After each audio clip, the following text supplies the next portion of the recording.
I'm backing up my truck, I'm gonna hook it up, loading up my boat with all my gear. I've been working hard all week, trying to make ends meet, spending time wishing I was fishing. Well, Terry Wickstrom wants to take you fishing. Gather up your gear and come along. Well, Terry Wickstrom wants to take you fishing. This is Terry Wickstrom. Join Karen Cullum, Greg Clusiau, and me as we take you to some of our favorite fishing spots from Colorado to Minnesota, the Arctic Circle to Central America and beyond. As we revisit episodes of Mountain States Fishing and Angling Adventures Television on the best of fishing with Terry Wickstrom.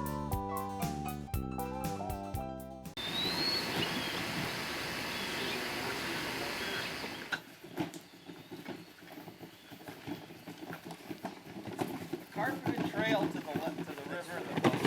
This is the way it starts. You get your place. There's a chunk down the river.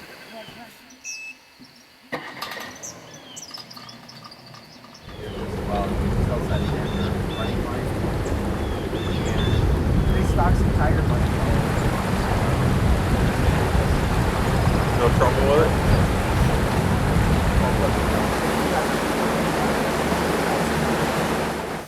Hey, we're out here today. We're on the Red River in, well, North Dakota, Minnesota border, really, right? Right, yep. This is Minnesota.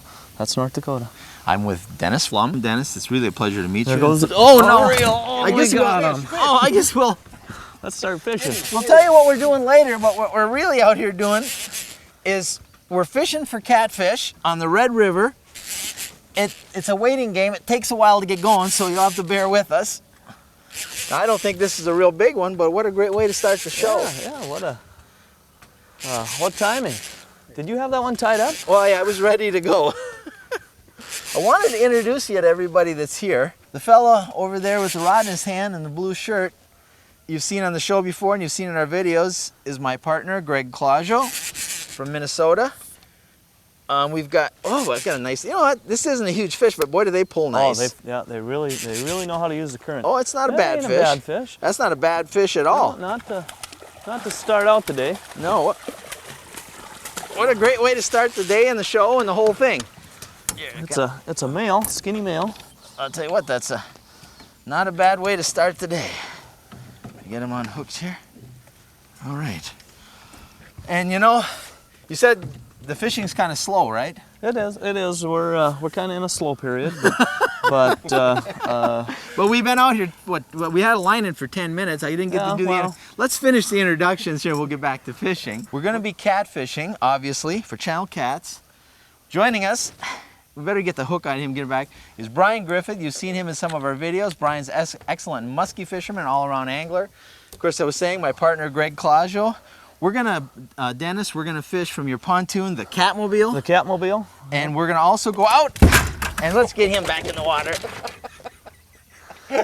This guy doesn't like what I'm doing, so we're gonna get him back in the water. Get him in there. We're gonna, what a way to open a show. What a way to open a show. I don't know that we've ever opened a show with a fish on the line before. This might be the first time in 7 years. Maybe we shouldn't have just thrown their lines out, but usually it takes a couple minutes, but I guess they've been out a couple minutes. So. We're gonna, we're gonna fish here on the pontoon boat, then we're gonna go up north and try for some big fish in another spot from your, you also have a boat that I people that, you know, if we want to, the Red River, there's a lot of river here that doesn't get to fish that much, and the river borders, you know, Minnesota and North Dakota, basically the length of North Dakota, so there's hundreds and hundreds of river miles that don't get fished a whole lot. We will run up and stick the boat in at Drayton. I have a boat that when people want to try other areas in the river, then instead of my backyard right here, that I put that in and go to other places, and you know, so. This isn't the only stretch of river that I fish. In fact, I fish the Red River from where it starts to where it ends. Well, that's great. Well, let me tell you, we're actually up here shooting a new video that's going to be released next year on Channel Catfishing. But while we're here, we wanted to do a TV show and kind of expose you. You know, we show you a lot of stuff in the Mountain States area, but we like to show you those trips you can take. And this is one of those, if you want to get away and have just an incredible fishing experience, great accommodations, a good guide, and lots of fun, stay with us today and enjoy catfishing on the Red River.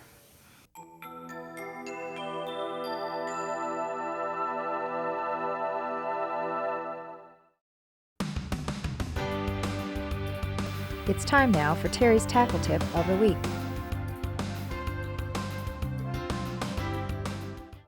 Well, Dennis, let's talk a little bit about the setup and the tackle you use. It's pretty consistent. You use pretty much the same setup all the time, don't you? Yeah.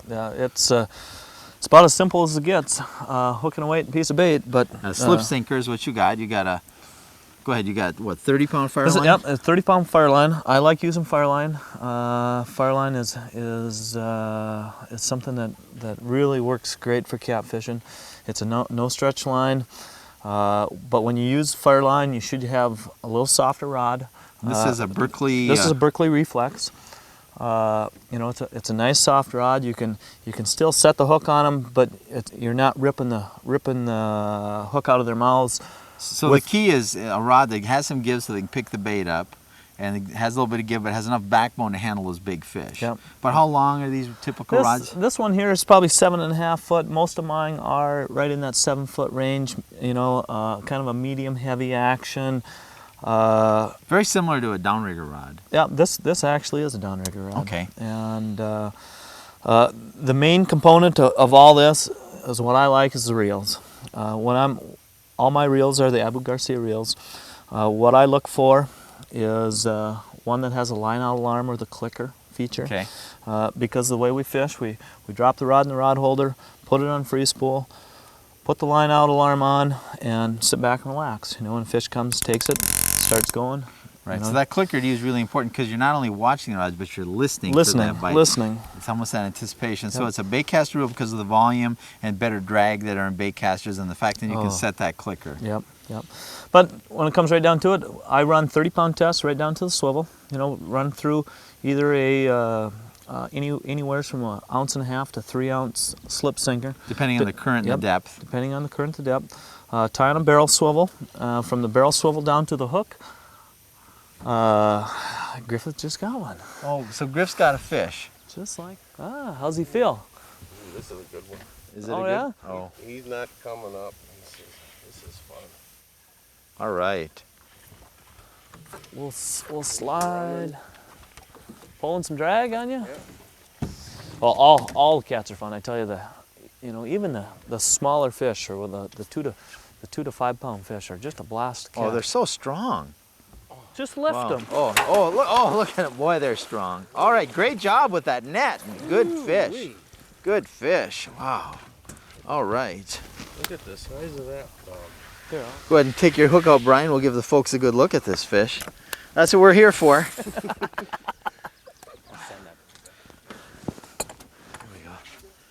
Wow. Nice fish. Congratulations. Thanks, Terry. That was fun. Well, that's what we're here for. Wow. I mean, we've been fishing for, it's almost an hour. I don't think it's going to be very good today, do you? That's getting pretty poor. Let's get him back in the water. Well, before Brian interrupted us with that fish, you were kind of getting to the point where you talked about the rod and reel, you have the fire line, you have a slip sinker on there with a swivel, and then you put on a mono leader. Yep, because I've got 30-pound fire line, remember, and actually what I do, because we have some different cover in the water that we have tendency to snag a lot of times, what I do is I drop to a 20-pound mono leader, and that way when we cast out, and if our hook does get hooked up, get one sharp jerk, breaks that hook off, we can retie another hook. We don't lose the weight or swivel. So you just lose the leader and hook, and you just retie from here, and you're back fishing again right away. We're back fishing right away. Do you think the mono leader helps at all as far as them taking, or does it not really matter, you think? Personally, I don't think it matters. We're pretty dirty water here. They're not seeing the line anyway. You could use cord. Let's look at, we've got through now, we've talked about the rod, the reel, the line, the mono leader for the purpose of being able to break it off. I guess the last piece, and maybe one of the most important pieces, is the hook. Yep, and what I look in a hook is a strong hook, something that's not going to get straightened out. No thin wire hooks. No thin wire hooks. Why don't you show us how you put a piece of bait on. Okay, it. this is just a hunk of goldeye. What I like to do is the fish feed by scent. So what we like to do is put it on so it's the way I think it's going to put out the most scent, and I'll once through the skin, and then I'll fold the skin over so it's skin to skin, and then the whole outside of the bait is meat. And anytime they touch any part of their body, they're going to get that flavor and turn and eat it. That's the plan. That was Terry's tackle tip for this week, and now back to more angling adventures. Good fish. Greg's got him. Good fish. How's it feel? It's hard to tell. They all feel good.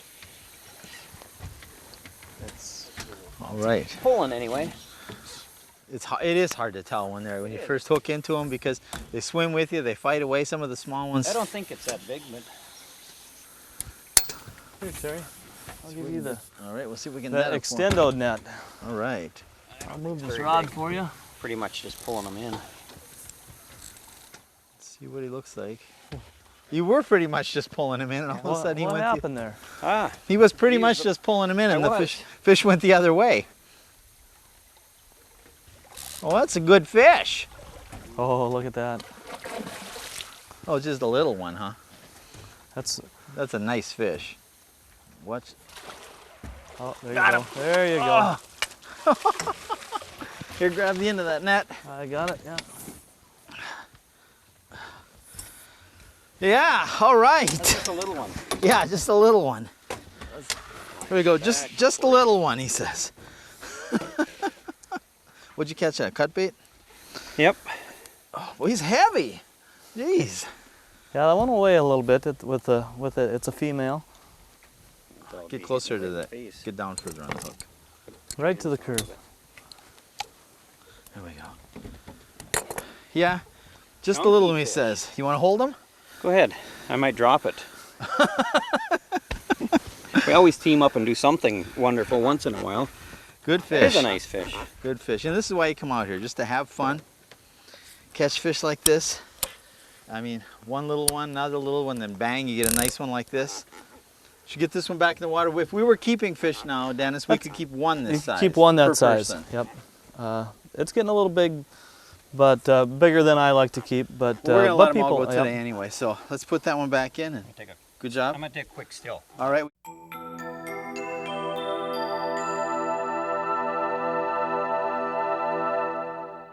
You know, we were talking that catfish in Minnesota isn't as popular as maybe there's a lot. Let's face it, up in this part of the country, you got walleyes, pike, muskies, bass. This is one of the most incredible fisheries in the world in this part of North America. But catfish is becoming more popular. It's always been real popular in the South, and even in the West, where I live now. You know, coming from Minnesota, living in the West, there's more and more catfishing. It's becoming more popular because we're getting more pressured fisheries, we're getting more marginal waters. Catfish are a surviving fish, they're a good eating fish, they're tremendous fighters, and their popularity is starting to soar. It is. It's definitely, I tell you, I have guided for the last, I think this is my 8th year now, and the last 2 years it has just exploded. And I'm getting a lot of clients that you wouldn't think of as a typical catfisherman, you know, No. the doctors and the lawyers and yeah, it's not a good old boy anymore. No, exactly. Here's our first cat.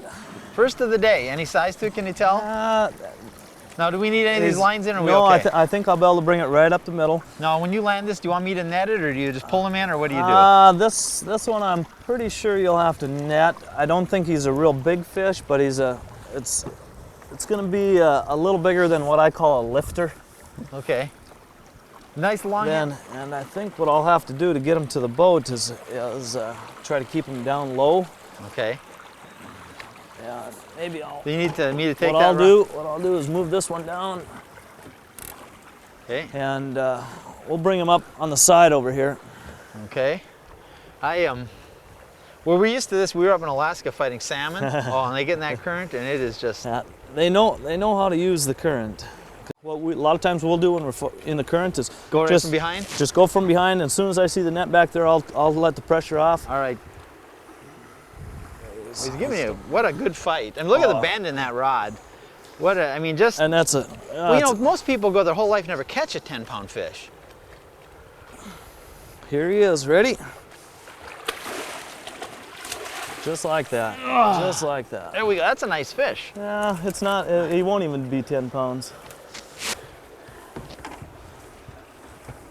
Just he's a male, and they're quite a bit skinnier than the females. I was gonna ask you how you handle these bigger ones. You get inside the.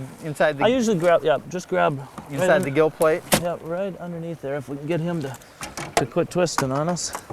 You can tail them pretty good too, huh? Yeah, you can grab them. Now I know I've grabbed them under here where you get, you know, underneath. That's one of the things you want to get underneath these. Yeah, but you know, a lot of people are worried about getting poked. But once the fish gets this size, they're big. It's just not, blunt. Yeah, it's not sharp. It's the little ones that poke you. Yeah. Now can I help you here? We got them right in the corner of the jaw, and they have another thing you might talk about too is the strength of their mouth as far as reaching in their mouth. Yeah, I've stuck my finger in there probably too many times. Yeah. They don't have what you say real sharp teeth, but it's like sandpaper. And then they got that crusher in there. This is pretty average fish for here. Oh yeah, very average. We catch these daily. You know, okay. This really isn't what we'd call a big fish. This is that's one of the great things about catfishing is that, you know, how many people go after walleyes and they come home with a stringer of 16, 18-inch fish that weigh 1.5 pounds, 2 pounds, or they go bass fishing, catch a couple 2-3 pounders and an occasional 6, and they're just going nuts. Here you got a chance to consistently catch 5, 10, 20-pound fish. Exactly. Catfishing is just an incredible. Oh, and they are such a strong fish. We'll set him back in the water and let him grow up to be a big fish. All right, good job. Well, you're welcome.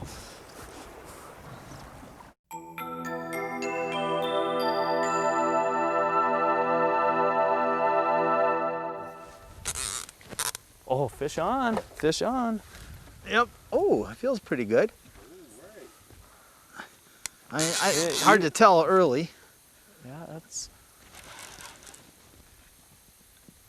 I think you got a good one. It's pulling pretty good. I believe you got a good one. You might want to move some of those rods. We might have to. I don't know if it's a giant, but I think it's a decent fish. That might be our best fish of the day. It's a good fish. It feels good. I tell you what, these are so strong, and fighting these fish is so much fun. Even the small ones pull like crazy, but you get into a good one like this, and if you've never caught big fish, this will give you the fight of your life. I mean, they're just incredible strength. Man, I don't know who's going to give up first, me or him. Yeah. All right, he's in the net. Whoa. Well, not the biggest fish of the day, actually, but a really nice, strong fish, and what a fight. Not the biggest fish of the day, but a nice, nice fish. Thank you, sir, for providing me with this pleasure. I tell you what, it just, you know, to come up on a regular basis. I mean, to come up here and then on a regular basis, spending the day in the water, catching fish like this, some bigger, some smaller, but just, some people never get to catch fish that big in their whole life. And up here, it's the expected norm. Oh, daily. Yeah, you know, when I don't catch them, you know, it's just something. I feel disappointed if we come out here and don't catch fish of at least that size. Well, let me tell you something. Catfishing everywhere in North America is really, really a great activity. You should get out and try it. Add it to your fishing experiences. But if you get a chance to come to the Red River, it'll be some of the best fishing you've ever had. Oh, it definitely is. It's a blast. Let's get this one back in the water. Yeah. You might be a double digit right here. You think you got a good one? Yeah, it's not bad. It's bigger than an eater, what I'd call an eater. Let me do the honors for you if you get them close enough. Okay, we'll get them close enough. What's this? If you get them close enough. No, what does happen though? A person has to fight these fish up because there's a lot of sticks and so forth. I was just saying they could wrap up pretty easy if you don't get them up. Yeah. And if they get wrapped, some of those it's got to be almost impossible. It is. They'll get in. But the one thing that I've found, when a person does, as you're reeling a fish in, you do realize you're stuck behind a log or something. What's best to do is just let up and let the fish. Let him swim his way out. Yep. Let the fish swim his way out, and just to keep him right off the surface. Ooh, it's a nice fish. Yeah, he isn't too bad. Good fish. We'll get him right up beside us. And we'll put him right in the net for you. How about it? Ready? I'm ready. There's a little one. Yeah, there's, oh yeah. Oh man, look at that one's got a belly like me. Okay, a little bit. Just, yeah, we'll pull that so it's out of the way. That's what we're looking for. All right. I wouldn't say that's a good fish there. Wow, man. Red River, catfishing. Mr. Dennis Flomm, thank you very, and I said your name wrong again. It's Flomm. Flomm. I always want to say that, but thank you very, very much. Hey, I tell you what, if you want to get out, enjoy fish like this, have a really good time, meet some good people. I'm going to try to shake your hand. And just have the time of your life. Catch fish like this. I mean, the odds are you're going to catch fish like this or bigger, and you're going to catch lots of fish. Contact Dennis, get up, catfish on the Red River, and join us next week.